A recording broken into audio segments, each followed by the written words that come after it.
X plus 6 equal 9 হলে 10x plus 6 equal কত? তো এটা সমাধান হবে, দেওয়া আছে এক্স প্লাস সিক্স ইকুয়াল হচ্ছে 9 দেওয়া আছে।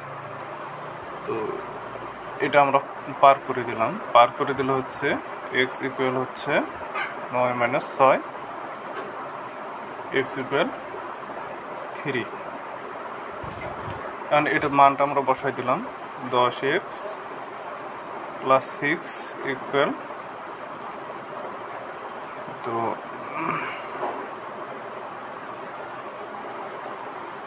10 ইন্টু 3 প্লাস 6, 3 × 30 আর হচ্ছে 36, এটাই অ্যান্সার।